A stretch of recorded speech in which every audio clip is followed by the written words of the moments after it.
All right, hi, I am Mrs. Milbrand, and here is Chapter 14, The Case of the Weird Witch. Mr. E worked so hard the next few days that my class caught up with Mrs. Burspane's lesson plans.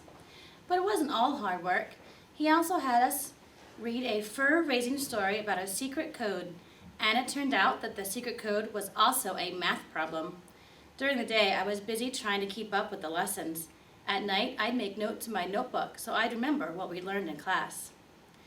But there was more than just schoolwork going on. Mr. E talked to Hurry Up Harry about getting back to class on time, and suddenly, Harry wasn't late anymore. One day, Phoebe came to my cage smiling. She held up her wrist with a daisy watch on it. "See, Humphrey, I still have it," she said. "And guess what? Yesterday after school, I went to a meeting of this new club. It's only for kids whose parents are in the military. We talked about our parents, we played a game, and we're having a Halloween party too." "That's positively great," I squeaked. I could tell Phoebe was feeling better already, and she remembered her homework all week too. Joey and Thomas were together all the time. I even heard them whispering about their Halloween costumes. They said something about hats, or maybe it was bats. And they also mentioned grasses. Maybe they meant glasses. Were they going to dress up as bats with glasses? Or hats made of grasses? You can never guess what humans will wear for Halloween.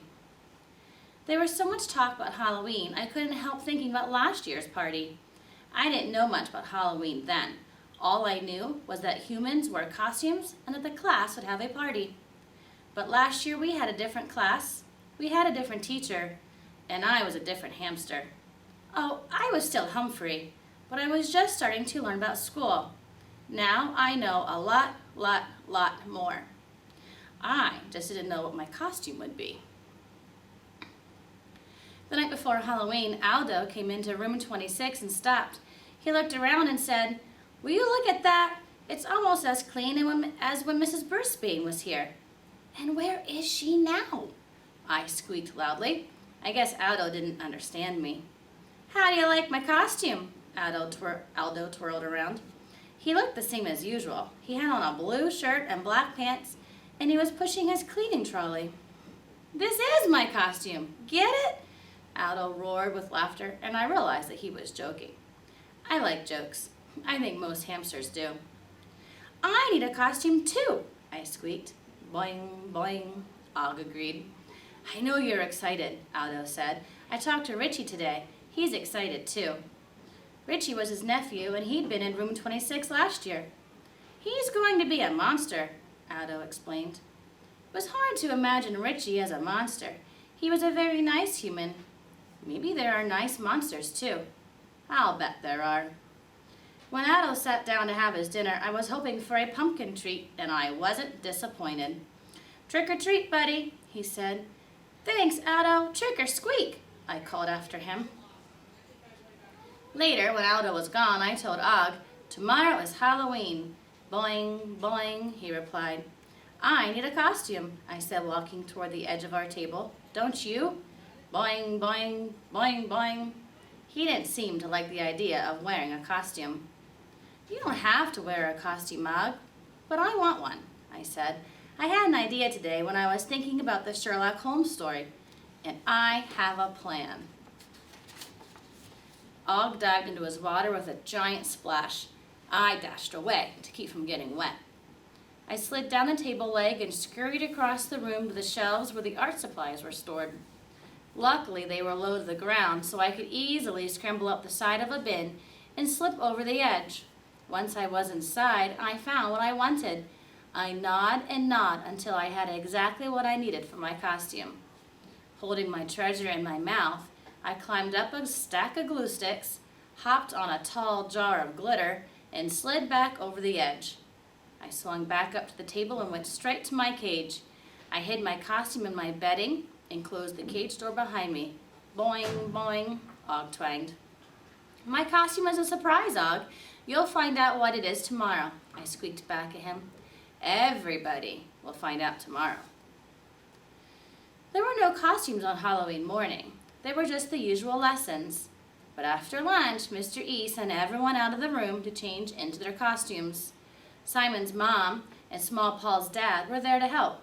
When the room was empty, Mr. E turned toward Og and me and said, "You're about to have a big surprise." "So are you," I squeaked. And then he left the room too. While the room was empty, I made sure my costume was still under my bedding. It seemed like a long, long, long time before the door finally opened again.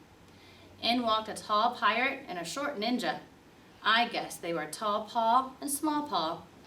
Then a princess with a sparkling crown on her head came in. That was Holly. More kids came into the classroom in amazing costumes. Phoebe wore a camouflage military uniform. Kelsey was a ballerina in a pink tutu. Her eye was back to normal, and she looked very graceful. Then a surprising pair came in. They were dressed alike in long coats and those deerstalker hats, like Sherlock Holmes wore, and they carried huge magnifying glasses. Thomas and Joey were both dressed like Sherlock Holmes, so they had been talking about hats and glasses, not bats and grasses. Right behind them was Simon in a superhero costume with a blue cape, along with Harry, who was all wrapped in white like a mummy. Then something amazing happened. A table rolled through the door. There was a plate on the table with a knife and a fork next to it. And on the plate was Rosie's head. "Eek!" I squeaked. Rosie smiled and everybody laughed. Someone had put a box over her shoulders with a hole for her head. She had painted the tablecloth and the plate, knife, and fork were glued on. It was the best costume I'd seen so far. My friends sat at their tables and waited, or in their tables, in Rosie's case. We all waited quite a while before the door opened again. I figured I'd see Mr. E, but that's not what I saw at all. In came a grinning Pumpkinhead on a skinny skeleton body and a truly horrible old witch. She was all hunched over and leaned on a crooked wooden cane. Her face was hideous, with huge warts and a pointed nose and green skin. The room was silent as they walked to the front of the room and faced us. "How do witches tell time?" the pumpkin skeleton asked in a strange, high-pitched voice. "With a witch watch," the witch answered, and then she cackled wildly. The sound made my fur stand on end. "What do you call a nervous witch?" the pumpkin skeleton asked. "A twitch," the weird witch answered, and cackled loudly again. I was about to go hide in my sleeping hut when the pumpkin skeleton asked another question. "And which witch are you?" the pumpkin skeleton asked. This time, the witch didn't answer. "Class, who knows which witch this is?" the skeleton asked us. For a few seconds, no one spoke or squeaked. And then Small Paul shouted, "Mrs. Brisbane!" Mrs. Brisbane was a witch? And all this time I thought she was a ballerina. The witch reached up and took off her witchy face, which was just a mask. And there was Mrs. Brisbane, smiling happily at us. Everyone in the class cheered and clapped. Og splashed loudly, "Boing, boing, boing, boing." I climbed up to the top of my cage and shouted, "Welcome back!" Mr. E took off his pumpkin head and grinned. "I'm so happy to see all of you," Mrs. Brisbane said in her regular voice. "Mr. E came to visit me and we planned this surprise for you. I'm so proud of how well you did on your math test." The door opened and a mad scientist with wild white hair and a white coat came in, along with a clown with a round red nose and a pink, blue, and green striped wig. "Happy Halloween!" The clown sounded just like Mrs. Wright. In fact, I was sure it was Mrs. Wright when I saw that the clown had a whistle around her neck. "Welcome back!" The mad scientist sounded just like Mr. Morales. "It's good to be back," Mrs. Brisbane said. Still leaning on her stick, Mrs. Brisbane hobbled over to see Og and me. "Of course, I missed my friends, Humphrey and Og," she said. "I'm so glad to see you," I squeaked. Og jumped for joy. Boing! "Hi, Og. Hello, Humphrey," Mrs. Brisbane said. "You know, Humphrey, you're the cause of this." My heart sank to my toes. "What did I do?" I squeaked. Our teacher turned to the class. "You see, I was running a little late for school that morning. I was already in my car when I realized I'd forgotten Humphrey's fresh vegetable treat. As I ran back to the house, my heel caught on the front step and I tumbled down and broke my ankle. She lifted a corner of her long witch's skirt and showed us her cast. I'm unsqueakably sorry, I told her. I couldn't reach my phone and Mr. Brisbane wasn't home, so I couldn't call the school to tell them I wouldn't be in, she explained. So that's why Principal Morales had been so confused that morning. My neighbor finally found me and took me to the hospital. I had to have an operation on my ankle before I could start walking again, she continued. But of course, it was all my fault and not Humphrey's. What did I forget to do, Kelsey? You forgot to pay attention to what you were doing, Kelsey answered. At least I wasn't pie-whacked about what had happened anymore. The mystery was solved at last. I was happy to have our teacher back, but I wish she'd learned to be a ballet dancer instead of breaking her ankle. Ouch! Mr. E brought a chair for Mrs. Brisbane, and it was time for Mr. Morales and Mrs. Wright to judge the costumes. I dove down in my bedding, found my yarn, and put on my costume. Mr. Morales and Mrs. Wright smiled and whispered as they watched my friends parade around the room. No one was watching me, so to get their attention, I began squeaking loudly. Squeak, squeak, look at me, I repeated over and over. Finally, Mrs. Brisbane turned to see what was wrong, and she burst out laughing. What on earth is Humphrey wearing? Everyone rushed over to my cage, so I stood up on my rear paws and squeaked some more. He's got red yarn on his head, Rosie said. Thomas leaned in and held up his magnifying glass. It's red yarn, all right.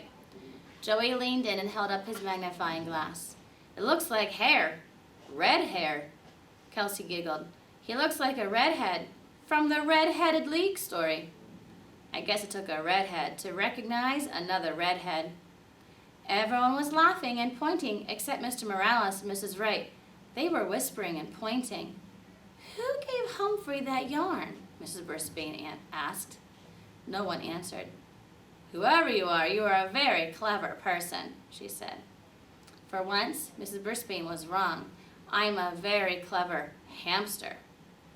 Mr. Morales announced that he and Mrs. Wright had made a decision.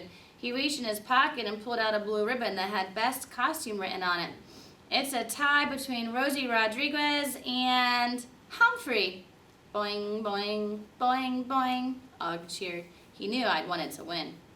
Everyone else cheered too, and Mr. Morales put the ribbon on my cage. He had another Best Costume ribbon, which he gave to Rosie. I was proud to share the honor with her. Of course, you're all winners in room 26, he said. Mrs. Brisbane is coming back to teach next week, so I think we should all thank Mr. E for doing a great job. He reached in his pocket and pulled out a gold ribbon that had Best Substitute written on it. Mr. E looked very happy to accept it. Now, boys and girls, Mrs. Murch is going on a medical leave next week, so room 29 needs a substitute. Do you think I should recommend Mr. E? Everyone cheered wildly, even Mrs. Wright. Then they passed out treats for everyone, including some sunflower seeds for me. All I can say is it was a super, super, super great party. That night when Og and I were alone in room 26, I guess I was the happiest hamster on earth. I'd made my friends laugh, and I had a shiny blue ribbon on my cage. My favorite teacher, Mrs. Brisbane, was coming back. My next favorite teacher, Miss Mack, was just down the hall. My other favorite teacher, Mr. E, would still be at Longfellow School for a while.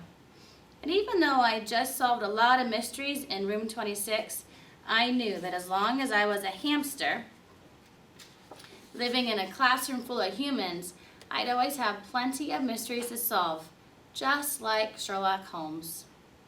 And in Humphrey's Detectionary, it says, sometimes even excellent clues can lead you in the wrong direction, but it doesn't really matter if everything ends well and your teacher comes back.